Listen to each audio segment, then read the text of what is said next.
Hi hello. അപ്പോൾ നമുക്കിന്ന് ഈ ഒരു ഗ്ലാസ് ബീഡ്സ് വെച്ച് നമുക്ക് ഈ ഒരു വളയുടെ ഫ്രെയിമിൽ നമുക്കൊന്ന് ചെയ്ത് നോക്കാമേ. അപ്പോൾ ഈ ഒരു വളയുടെ ഫ്രെയിം എന്ന് പറഞ്ഞാൽ ഏകദേശം ഒരു 15 രൂപയൊക്കെ വരത്തുള്ളൂ. നമുക്ക് ജ്വല്ലറി മേക്കിങ്ങിൽ കടകളിൽ കിട്ടുന്നതാണ്. ഇത് ക്വാളിറ്റി പ്ലേറ്റഡ് അല്ല, ഇതൊരു മൈക്രോ പ്ലേറ്റിങ് വളയുടെ ഫ്രെയിമാണ് കേട്ടോ. ഓക്കെ, അപ്പോൾ നമുക്കിതൊന്ന് എങ്ങനെ ചെയ്യാമെന്ന് നോക്കാം. അപ്പം അതിനായിട്ട് നമ്മൾ ആദ്യം ഇങ്ങനെ ഒരു നൂല് നമ്മളിങ്ങനെ എടുത്തിട്ടുണ്ട് കേട്ടോ, സൂചിയിൽ എടുത്തിട്ടുണ്ട്. അപ്പം നമുക്കിത് ആദ്യം ഒന്ന് കൊരുത്ത് നോക്കാം. നമ്മൾ ഈ ഗ്ലാസ് ബീഡ്സിൻ്റെ ഇടയിൽ നമ്മൾ വേറെ ഗോൾഡോ ഒന്നും ചേർക്കുന്നില്ല, വെറും ഇതുപോലെ തന്നെയാണ് നമ്മൾ കൊരുക്കുന്നത് കേട്ടോ. ഇങ്ങനെ നമ്മൾ കൊരുത്ത് കൊടുക്കുകയാണ് ചെയ്യുന്നത് കേട്ടോ.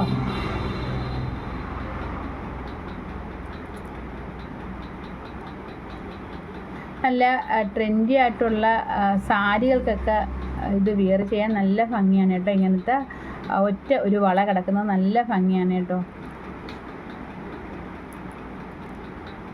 കണ്ടോ, ഇതിനൊക്കെ നമുക്കിതൊന്ന് കൊരുത്ത് കൊടുക്കാം.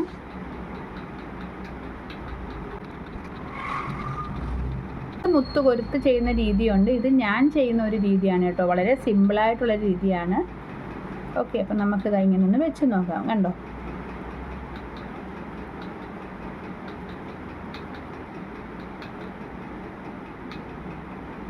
നമുക്ക് ഇത്രയും മുത്ത് ഇതുപോലെ നമുക്കിതൊന്ന് അടുത്ത് കിട്ടണം. നമുക്കിതൊന്ന് കയറ്റി തയ്ക്കാനാണ് കേട്ടോ. അപ്പോൾ നമ്മളിത് തച്ചാണ് ചെയ്യുന്നത്. അപ്പോൾ ഇത്രയും റൗണ്ടായിട്ടുണ്ട്.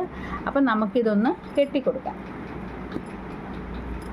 കെട്ടിക്കൊടുക്കുന്നത് ഏറ്റവും ഈ നൂലിൻ്റെ കണ്ടോ സൂചി ഇങ്ങനെ കിടക്കുകയാണ്.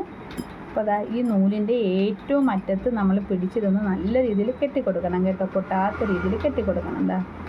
കണ്ടോ, ഇങ്ങനെ നമുക്ക് നല്ലതുപോലെ ഒന്ന് കെട്ടിക്കൊടുക്കാം.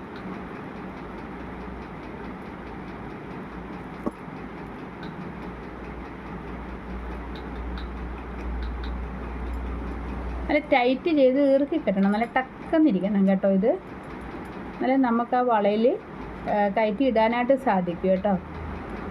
നമ്മൾ മുത്ത് കൊരുക്കുന്ന സമയത്ത് ഇത് അളവ് നമുക്ക് ഇത് കണ്ടോ കുറച്ച് കുറവാണ്, പക്ഷേ ഇത്രയും മതി കേട്ടോ. നമുക്ക് ഒരിക്കലും മുത്ത് കൂടി പോരുത് കേട്ടോ കെട്ടുമ്പോഴത്തേക്കും. എന്നിട്ട് നമുക്കിത് ഇങ്ങനെ പിടിച്ചിടാൻ സാധിക്കത്തുള്ളൂ. കണ്ടോ, നമ്മളപ്പോൾ ഇങ്ങനെ പിടിച്ചിട്ടുണ്ട് കേട്ടോ. ഇനി നമുക്കിത് ഈ ഇതിൻ്റെ ഒരു എൻഡ് നമുക്കങ്ങ് കട്ട് ചെയ്ത് കളയാം. ഓക്കെ, ഇനി നമുക്കിത് ഈ വളയ്ക്ക് അകത്ത് കണ്ടോ ഹോളുകളുണ്ട്, കാണാമല്ലോ. അപ്പോൾ ഈ ഹോളിൽ കൂടെ നമുക്കിതൊന്ന് തയ്ച്ച് കൊടുക്കാം. ഓക്കെ, ആദ്യം നമ്മളിതാ മുകളിൽ നിന്ന് നമ്മൾ ഇടുകയാണ് കണ്ടോ. മുകളിൽ നിന്ന് നമ്മളിടുമ്പോൾ കണ്ടോ ഇടയിൽ കൂടി ഇങ്ങനെ വരും കണ്ടോ. അപ്പോൾ അങ്ങനെ നമുക്കിത് താഴോട്ട് എടുത്തിട്ട് നമ്മൾ അടുത്ത ഹോള് കാണാമല്ലോ. ഇവിടെ അടുത്ത ഹോളുണ്ട് കണ്ടോ. അടുത്ത ഹോളിൽ കൂടെ നമ്മളിതങ്ങ് മുകളിലേക്ക് കയറ്റാം കണ്ടോ. എന്നിട്ട് നമ്മളുടെ ഈ ഒരു സൈഡിലോട്ടാണ് ഇത് വന്നേക്കുന്നത്. എന്നിട്ട് നമുക്ക് ഈ ഒരു മുത്തിനെ ഒന്നിങ്ങനെ കവർ ചെയ്യാം. കവർ ചെയ്തിട്ട് നമ്മൾ അപ്പുറത്തെ സൈഡിൽ കൂടെ സെയിം ഹോളിൽ കൂടെ നമ്മൾ പുറത്തേക്ക് വീണ്ടും അടിയിലോട്ട് നമ്മൾ എടുക്കണം. ഇങ്ങനെ രീതിയിലാണ് നമ്മൾ തയ്ക്കുന്നത് കേട്ടോ. അതായത് നമ്മൾ ഒരു ഹോളിൽ കൂടെ നമ്മൾ മുത്തിൻ്റെ ഒരു സൈഡിൽ കൂടെ നമ്മൾ എടുക്കുക. എന്നിട്ട് ആ മുത്തിനെ നമ്മളൊന്ന് റൗണ്ട് ചെയ്തിട്ട് നമ്മൾ അതേ ഹോളിൽ കൂടെ തന്നെ നമ്മൾ പുറത്തേക്ക് ഇടുക. അങ്ങനെയാണ് നമ്മളിത് തയ്ക്കുന്നത് കേട്ടോ. അപ്പം നമുക്കിതൊന്ന് തയ്ക്കാം.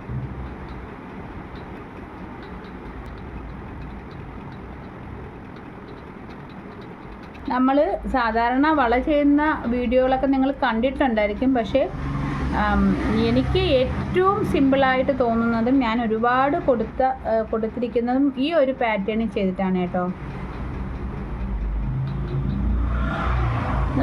ഇത് നല്ല സേഫാണ്, നമുക്ക് ചെയ്യാൻ ഇച്ചിരി ഈസിയുമാണ്, പക്ഷേ ഭയങ്കര സേഫുമാണ്. നമ്മൾ ഇത് പെട്ടെന്ന് അങ്ങ് പൊട്ടിപ്പോകത്തൊന്നുമില്ല കേട്ടോ. നമ്മൾ ബാക്കി എങ്ങനെ ചെയ്താലും നമുക്ക് ഇച്ചിരി പാടുമാണ്, പെട്ടെന്ന് പോവുകയൊക്കെ ചെയ്യും കേട്ടോ ഈ മുത്ത്.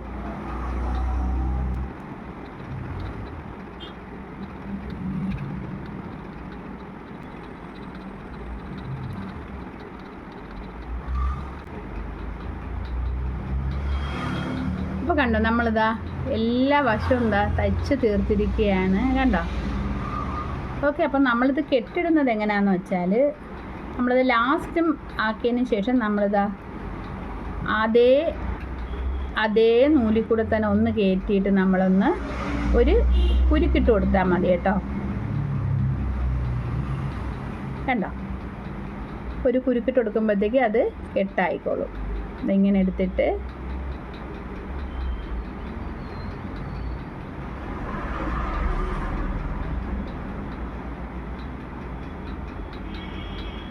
കണ്ടോ. ഓക്കെ, നമ്മളിതങ്ങ് കട്ട് ചെയ്ത് കളയാം.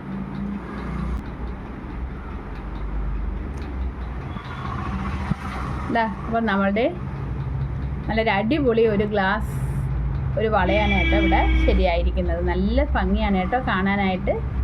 കണ്ടോ, വളരെ ഈസി അല്ലേ അപ്പം നമുക്കിത് ചെയ്യാനായിട്ടും. ഓക്കെ, അപ്പം ഇതൊന്ന് ട്രൈ ചെയ്ത് നോക്കണം കേട്ടോ എല്ലാവരും.